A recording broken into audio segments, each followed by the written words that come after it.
प्रधानमंत्री नरेंद्र मोदी के संसदीय क्षेत्र वाराणसी में जमकर बवाल हुआ। सोमवार को अन्याय प्रतिकार यात्रा के दौरान हुई हिंसा में पुलिस बूथ, जीप, बस, बाइक फूंक दी गई, दुकानें जला दी गई। चौक कोतवाली, दशाश्वमेध और लक्सा इलाके में हालात बिगड़ गए। हिंसा रोकने के लिए पुलिस को लाठीचार्ज करना पड़ा। 4 क्षेत्रों में कर्फ्यू लगाना पड़ा, हालांकि बाद में हटा लिया गया। बवाल में 14 पुलिसकर्मी, 1 एडीएम जख्मी हो गए, वहीं 8 लोग भी घायल हुए हैं। 22 सितंबर को गणेश विसर्जन के दौरान संतों पर हुए लाठीचार्ज के खिलाफ यह अन्याय प्रतिकार यात्रा निकाली गई थी। कल हुई हिंसा में पुलिस ने 29 लोगों को गिरफ्तार किया है। इस घटना के बाद राज्य सरकार ने शांति सद्भाव बनाए रखने की अपील की है। वाराणसी में हुए हिंसक प्रदर्शन पर बीजेपी ने नाराजगी जाहिर की है। यूपी प्रदेश अध्यक्ष लक्ष्मीकांत वाजपेयी ने कहा है कि राज्य सरकार वाराणसी में साजिश कर रही है। उन्होंने पुलिस की कार्रवाई का विरोध करते हुए मांग की कि संतों पर लाठीचार्ज के लिए अखिलेश सरकार माफी मांगे और वहां के एसपी के खिलाफ कार्रवाई हो। दादरी हिंसा में अखलाक की हत्या और गौमांस पर सियासत तेज हो गई। आजम खान ने संघ पर निशाना साधा है। उन्होंने कहा है कि संघ भारत को हिंदू राष्ट्र बनाने पर आमादा है। इसकी शिकायत उन्होंने संयुक्त राष्ट्र में करने की बात भी कही। आरएसएस की जिस तरह की तैयारी है, और हमें इससे कोई एतराज़ नहीं है हिंदू राष्ट्र से, लेकिन हिंदू राष्ट्र में मुसलमानों के लिए क्या जगह होगी, क्या भूमिका होगी, क्या उनके अधिकार होंगे, रहने का भी अधिकार होगा या नहीं होगा, ये तो पूछने का हमारा हक है। 28 सितंबर को हुई हिंसा के बाद नेताओं का दादरी पहुंचना जारी है। आज आजम खान भी बिसाड़ा जाकर अखलाक के परिवार वालों से मुलाकात कर सकते हैं। खबर है कि पीड़ित परिवार से मिलने के लिए बीजेपी सांसद योगी आदित्यनाथ भी आज दादरी जा सकते हैं। गृह मंत्रालय ने दादरी हिंसा पर एक एडवाइजरी जारी की है, जिसमें कहा गया है कि धर्म निरपेक्षता को कमजोर करने वाली ताकतों के लिए जीरो टॉलरेंस की नीति अपनाई जाएगी। मंत्रालय ने सभी राज्यों से कहा है कि ऐसे मामलों में बिना किसी भेदभाव के सख्त से सख्त कार्रवाई हो। केंद्रीय कृषि मंत्रालय ने agriculture and processed food export development authority की अहम बैठक बुलाई है। कृषि राज्य मंत्री संजीव बालियान की अध्यक्षता में होने वाली इस बैठक में बीफ निर्यात के मुद्दे पर चर्चा होगी।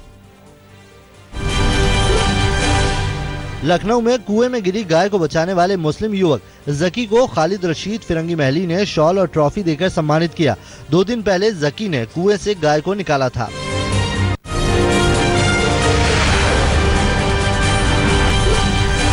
लालू यादव के दोनों बेटों की उम्र को लेकर विवाद शुरू हो गया है। हलफनामे में छोटे बेटे तेजस्वी ने अपनी उम्र 26 साल बता दी, जबकि बड़े बेटे तेज प्रताप की उम्र 25 साल लिखी गई। हालांकि तेजस्वी यादव ने सफाई देते हुए कहा कि गलत आंकड़े को ठीक करने के लिए चुनाव आयोग को आवेदन दिया गया है। बिहार में बीजेपी कोई कसर नहीं छोड़ना चाहती। सूत्रों के मुताबिक प्रधानमंत्री ने बीजेपी अध्यक्ष अमित शाह और दूसरे नेताओं से कहा है कि वो जरूरत के मुताबिक ज्यादा से ज्यादा वक्त देंगे। प्रधानमंत्री मोदी 8 अक्टूबर को 4 रैलियां और 9 अक्टूबर को 3 रैलियां करेंगे। गुरुवार को पीएम का पटना में रुकने का भी कार्यक्रम है।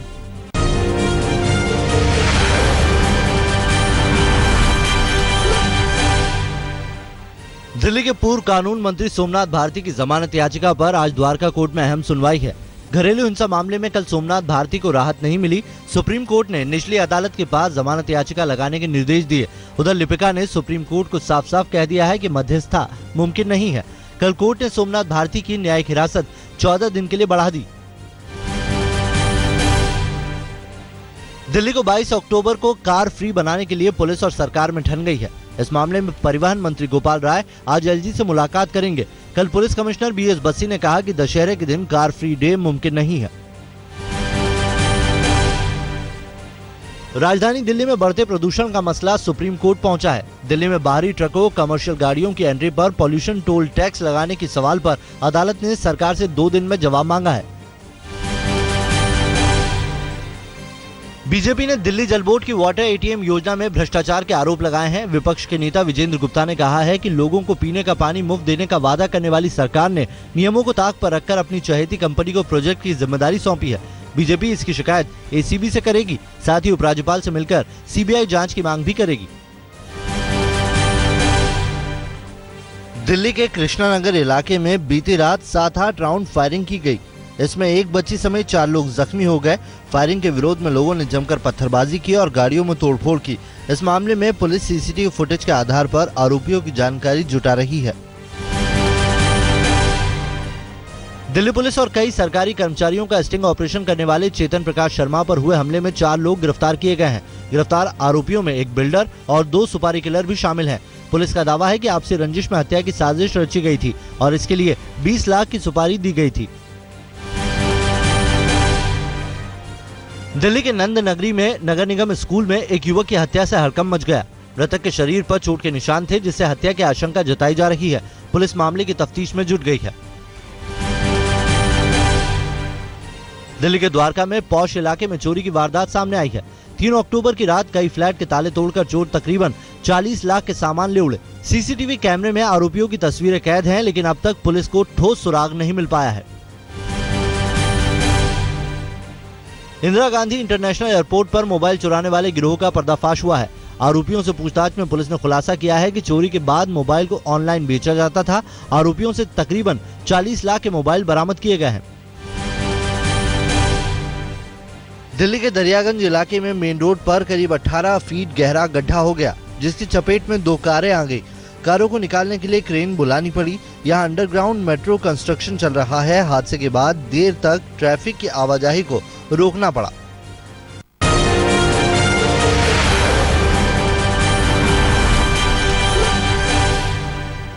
शीना मर्डर केस में आरोपी इंद्राणी जेल में डिप्रेशन में नहीं थी। ऐसा इंद्राणी की उन 3 चिट्ठियों से लग रहा है जो उसने अपने पति पीटर मुखर्जी को लिखी थी। पीटर ने उनमें से एक चिट्ठी का जवाब नहीं दिया था। वहीं बेहोश होने के मामले में जेल अधिकारी इंद्राणी से अब तक पूछताछ नहीं कर पाए हैं। जीजे अस्पताल के डॉक्टरों के मुताबिक उनकी सेहत में सुधार है, लेकिन इंद्राणी का बयान दर्ज करने का फैसला डॉक्टरों के आकलन के बाद ही किया जाएगा। जांच में जुटी सीबीआई ने गिरफ्तार आरोपियों से सवाल जवाब के लिए कोर्ट से इजाजत मांगी है। शीना केस के आरोपियों को अदालत ने सोमवार को 19 अक्टूबर तक न्यायिक हिरासत में भेज दिया। बीजेपी नेता किरीट सोमैया पर एक पुलिसकर्मी के खिलाफ कार्रवाई की मांग को लेकर थाने में बैठने की बात सामने आई है। उनका आरोप था कि पीएसआई ने बीजेपी कार्यकर्ता से बदतमीजी की थी। सोमैया के विरोध के बाद पीएसआई का ट्रांसफर कंट्रोल रूम में कर दिया गया। एमएनएस ने सिनेमाघरों को धमकी दी है कि प्राइम टाइम में गुजराती या दूसरी क्षेत्रीय फिल्में नहीं दिखाई जाएं। इस मांग को लेकर बोरीवली में कार्यकर्ताओं ने प्रदर्शन भी किया। मुंबई पुलिस ने 3 विदेशी नागरिकों को गिरफ्तार किया है। आरोप है कि वे बैंकों के एटीएम से चोरी करते थे। आरोपी एटीएम डेटा कॉपी करने वाला चिप और कैमरा एटीएम में छिपा देते थे और उसका इस्तेमाल कर वारदात को अंजाम देते थे। इनसे 28 लाख रुपए, लैपटॉप और कुछ सामान बरामद किए गए हैं।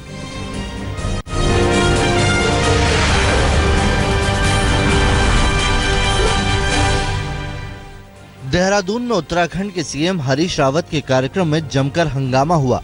बीजेपी विधायक प्रेम सिंह राणा मुख्यमंत्री के मंच पर जाना चाहते थे। जब प्रशासन ने उन्हें रोका तो बवाल किया, जबरन मंच पर पहुंच गए। फिर पुलिस वालों ने बीजेपी विधायक को धक्के मारकर उतार दिया। तब नाराज बीजेपी कार्यकर्ताओं ने मुख्यमंत्री का पुतला फूंका और जमकर नारेबाजी की। बस्ती में पंचायत चुनाव में प्रचार के दौरान बवाल हुआ। बीजेपी उम्मीदवार की प्रचार गाड़ियों को पुलिस ने जब्त किया तो कार्यकर्ताओं ने थाना घेर कर हंगामा शुरू कर दिया। कई घंटे तक बवाल चलता रहा। बीजेपी सांसद और पार्टी के कई नेता भी मौके पर पहुंचे और पुलिस की कार्रवाई की निंदा की। जब पुलिस ने गाड़ियां छोड़ी तब जाकर ये बवाल थमा। मध्य प्रदेश के खरगोन में नाबालिग बच्चे ने 5 लाख रुपयों से भरा बैग पार कर दिया और फरार हो गए। हैरान करने वाली ये सारी करतूत सीसीटीवी कैमरे में कैद हो गई। अब इसी के आधार पर पुलिस मामले की जांच कर रही है। झारखंड के बोकारो में बैंक से पैसे लेकर निकले एक कंपनी के 2 कर्मचारियों से बाइक सवार बदमाशों ने 5 लाख रुपए लूट लिए। सीसीटीवी में आरोपियों की तस्वीरें कैद हैं। पुलिस सीसीटीवी फुटेज की मदद से जांच में जुट गई है। यूपी के हापुड़ में ज्वेलरी दुकान में चोरी की वारदात हुई और तस्वीरें सीसीटीवी में कैद हो गईं। 1 अक्टूबर को 5 महिलाएं दुकान में आई और ज्वेलरी खरीदने के बहाने वारदात को अंजाम दिया। बुलंदशहर में शराब के सरकारी ठेके पर महिलाओं का गुस्सा फूटा। दुकान में जमकर तोड़फोड़ की और पथराव किया। हालात काबू में करने के लिए पुलिस को यहां मोर्चा संभालना पड़ा। विशाखापट्टनम में सेल्फी का शौक 2 युवकों की जान पर भारी पड़ गया। 10 दोस्त रविवार को छुट्टी के मौके पर जलप्रपात देखने गए थे। उनमें से 2 युवक पानी के बीच चट्टान पर बैठकर सेल्फी ले रहे थे। तभी संतुलन बिगड़ने से वो लहरों में गिर गए। बाकी दोस्तों ने बचाने की कोशिश की, लेकिन वे नाकाम रहे। मध्य प्रदेश के बालाघाट में सेल्फी लेने के चक्कर में संजय नाम के एक शख्स की मौत हो गई। दरअसल संजय अपने 2 बेटों के साथ नहर के बीचों बीच पाइप पर बैठकर सेल्फी ले रहे थे। तभी उनका छोटा बेटा नहर में गिर गया। उसे बचाने के लिए संजय और उनके बड़े बेटे ने नहर में छलांग लगा दी। हादसे में बड़े बेटे की जान तो बच गई, लेकिन संजय की मौत हो गई। छोटे बेटे की कोई जानकारी अब तक नहीं मिली है।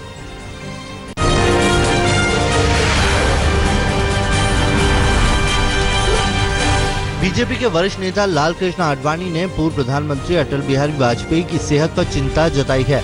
आगरा में कार्यक्रम के दौरान उन्होंने कहा कि वो उनसे नियमित मुलाकात करते हैं और उनका स्वास्थ्य अच्छा नहीं है।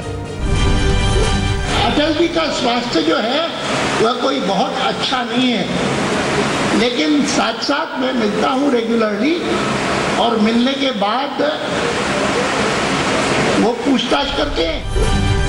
बीजेपी ने हिमाचल प्रदेश के मुख्यमंत्री वीरभद्र सिंह को बर्खास्त करने की मांग की है। सोमवार को पार्टी नेताओं ने सीबीआई जांच का हवाला देते हुए राज्यपाल आचार्य देवव्रत को ज्ञापन सौंपा।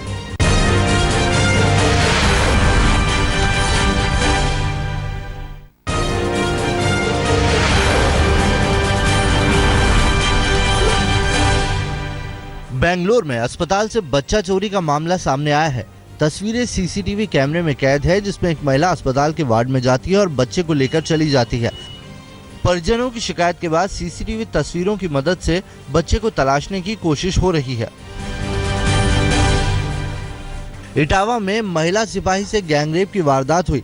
आरोप साथी सिपाहियों पर लगा है, जिसके मुताबिक पिस्तौल भिड़ाकर आरोपियों ने वारदात को अंजाम दिया। शिकायत करने पर जान से मारने की धमकी भी दी गई। डीआईजी के आदेश पर महिला थाने में केस दर्ज हुआ है। नोएडा एटीएस ने एक गिरोह का पर्दाफाश किया है, जो एसएससी और दूसरी परीक्षाओं में नकल के जरिए पास कराते थे। इसके एवज में यह गिरोह एक छात्र से 5 लाख रुपए लेता था। पुलिस ने गिरोह के सरगना समेत 8 आरोपियों को गिरफ्तार किया है। इंदौर पुलिस ने सरेराह चाकू से गोदने वाले 3 बाइक सवारों को गिरफ्तार किया है। रविवार को आरोपियों ने अलग अलग जगहों पर हमला कर दिया था। पुलिस का कहना है कि आरोपियों ने सिर्फ मजा लेने के लिए लोगों को चाकू मारा। तब तीनों आरोपी नशे में थे। मैनपुरी में सत्तारूढ़ समाजवादी पार्टी के एक विधायक पर हमले का मामला सामने आया है। तब विधायक पंचायत चुनाव लड़ रही अपनी पत्नी के लिए प्रचार करने गए थे। उसी दौरान दूसरे उम्मीदवार के समर्थकों ने पहले फायरिंग की, फिर उन्हें बंधक बना लिया और पिटाई भी की।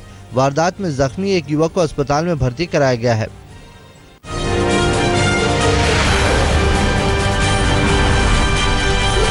पंजाब के कृषि निदेशक मंगल सिंह संधू को भटिंडा पुलिस ने गिरफ्तार किया है। उन पर कीटनाशक घोटाले में शामिल होने का आरोप है। हालांकि उन्होंने खुद को बेगुनाह बताते हुए मामले में झूठा फंसाने का आरोप लगाया है। कुल्लू की मणिकर्ण घाट में पार्वती नदी में गिरी बस में मारे गए 15 लोगों के शव बरामद कर लिए गए हैं। सभी शव लारजी और पंडो बांध से निकाले गए। इनमें 2 महिलाएं और एक बच्चे की लाश भी शामिल है। फिलहाल शवों को पोस्टमार्टम के लिए कुल्लू अस्पताल भेजा गया है।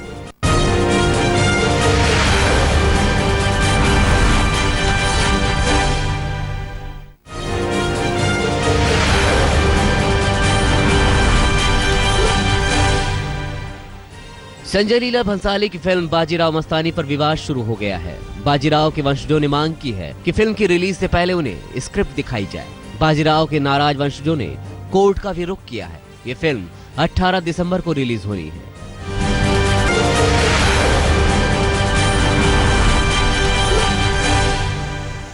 अमेरिका के दक्षिणी कैरोलिना में बारिश के बाद बाढ़ से हालात बिगड़ते जा रहे हैं। वहां अब तक 9 लोगों की जान जा चुकी है। 500 से ज्यादा सड़कें और पुल बंद किए जा चुके हैं। वहीं बड़ी संख्या में फंसे लोगों को बाहर निकालने का काम तेजी से चल रहा है।